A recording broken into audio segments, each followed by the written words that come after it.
A sitting FBI director gets accused of outright lying to Congress in what may be the most explosive confrontation of this oversight season. The chamber fell silent as Senator Richard Blumenthal looked directly at FBI Director Kash Patel and delivered words that would send shockwaves through Washington. "I'm not going to mince words. You lied to us." But this wasn't just another political theater moment. This was about something far more dangerous: the independence of America's premier law enforcement agency hanging by a thread, with allegations of White House interference that could fundamentally alter how justice operates in this country. Let me take you back to where this all began. Just months ago, during his confirmation hearing in January, Kash Patel stood before this very committee and made solemn promises that would later come back to haunt him. With his hand metaphorically on the Bible of public trust, Patel assured senators that every FBI employee will be held to the absolute same standard and no one will be terminated for case assignments. He went further, promising that all FBI employees will be protected against political retribution. These weren't casual remarks, they were sworn testimony, the kind that builds or destroys careers. But here's the twist. In the short months since taking office, 3 veteran FBI agents with a combined 60 years of distinguished service have filed explosive lawsuits against Patel himself. These aren't desk jockeys or paper pushers.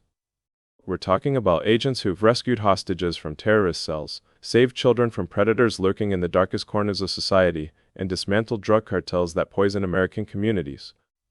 Their allegations read like a searing indictment of everything the FBI is supposed to stand for. Think about that for a moment.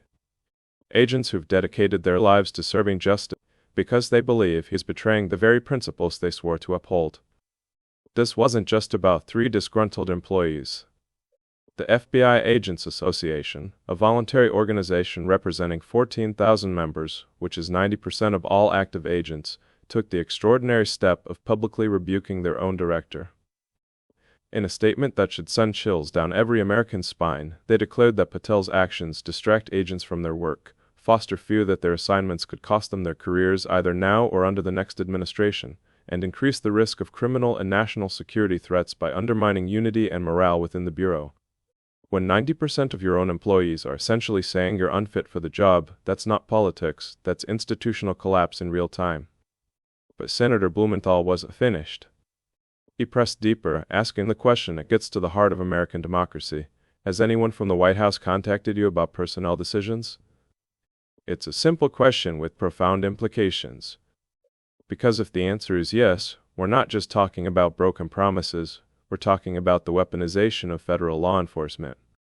Watch what happened next. Patel initially pushed back hard, calling the premise, "Completely disagree with your entire premise that I have lied or misleading the FBI." He tried to pivot to his accomplishments, talking about historic records and keeping this country safe.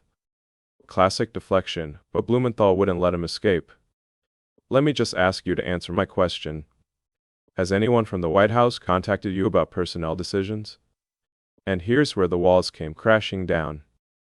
After all the denials, after calling the accusations false, Patel finally admitted the answer was yes. The White House had been in contact about personnel decisions. Blumenthal pounced. "So the best information is yes, you've taken suggestions and direction from the White House in firing qualified agents." This wasn't just a gotcha moment. This was a constitutional crisis playing out in real time.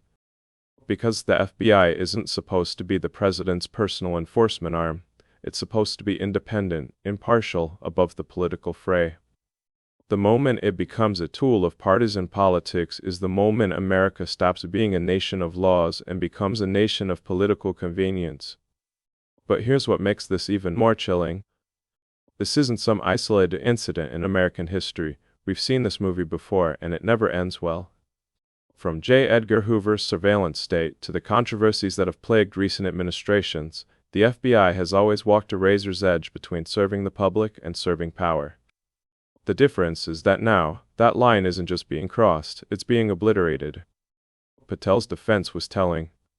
He didn't deny the White House contact. Instead, he tried to frame it as routine bureaucratic coordination. The White House, like any administration, contacts its agencies on the budgeting process, and where it needs personnel, and where the mission priorities are. But budgeting and personnel decisions aren't the same thing. When you're deciding who gets fired and who stays, That's not about money, that's about power. And the results Patel kept touting, the lowest murder rate, the most fentanyl seizures, the most children found, become meaningless if they're achieved through a compromised institution. Because what good are arrests if the public can't trust that justice is blind? What good are seizures if they're driven by political calculations rather than criminal evidence? The broader implications here are staggering.